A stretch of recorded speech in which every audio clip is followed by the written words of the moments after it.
Allah Subhanahu wa taala berfirman, yarfa'illahu alladhina amanu minkum walladzina utul ilma darajat. Allah Subhanahu wa taala mengangkat derajat orang-orang yang beriman dan orang-orang yang berilmu sekian derajat. Jadi siapapun di antara kita yang memiliki kelebihan ilmu, memiliki keimanan yang tebal, maka Allah angkat derajat baik di hadapan Allah maupun di hadapan manusia. Allah angkat derajat-derajat kita. Ini menandakan bahwa keimanan itu harus kita pupuk selalu. Yang kedua, ilmu harus kita tambah selalu. Tidak ada ceritanya kita berhenti untuk belajar.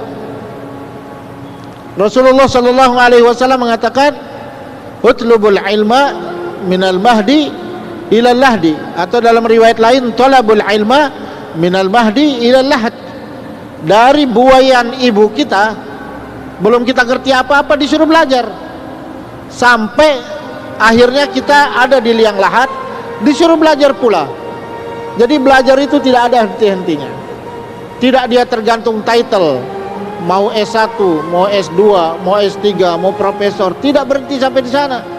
Ya. Karena apa? Karena ilmu itu tidak sekedar untuk mencerdaskan otak, tapi dia juga mencerdaskan jiwa. Makanya kita harus tetap belajar. Kemudian firman Allah yang lain, syahidallahu annahu la ilaha illahu huwa wal malaikatu wa ulul ilmi qa'iman bil qist. Sesungguhnya Allah mempersaksikan dirinya bahwa tidak ada Tuhan yang disembah kecuali Allah. Malaikat juga mempersaksikan itu. Begitupun Allah, malaikat, dan mereka yang memiliki ilmu ikut mempersaksikan tidak ada Tuhan selain Allah yang pantas untuk disembah. Jadi tauhid yang tinggi itu berawal dari kefahaman keilmuan kita kepada Allah Subhanahu wa taala. Kenapa sementara ini kita abaikan Allah? Kenapa sementara ini saat ada musibah kemudian kita anggap Allah tidak ada atau benci kepada kita? Kenapa di saat Allah tidak berpihak ke kita atau keadaan berpihak ke kita, kita anggap Allah tidak berpihak ke kita? Karena apa? Karena kurangnya ilmu kita kepada Allah atau makrifat kita kepada Allah Subhanahu wa taala. Oleh karenanya Allah, malaikat, dan juga orang-orang yang berilmu ini disamakan di dalam ayat ini, dimuliakan oleh Allah Subhanahu wa taala.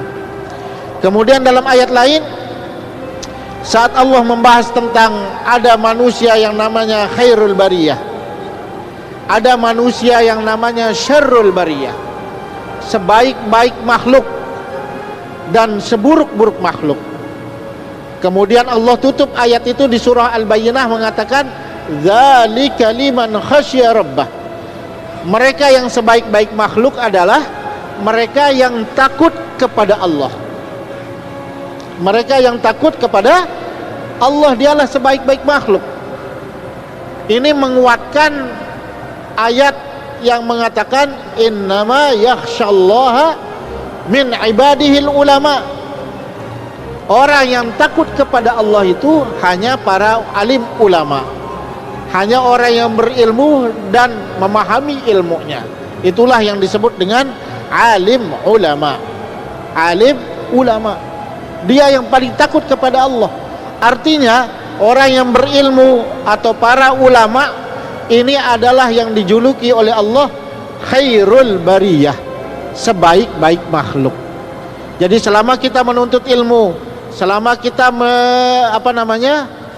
menambah kualitas ilmu kita, maka saat itulah kita dalam proses untuk menggapai atau mencapai sebaik-baik makhluk di hadapan Allah Subhanahu wa ta'ala.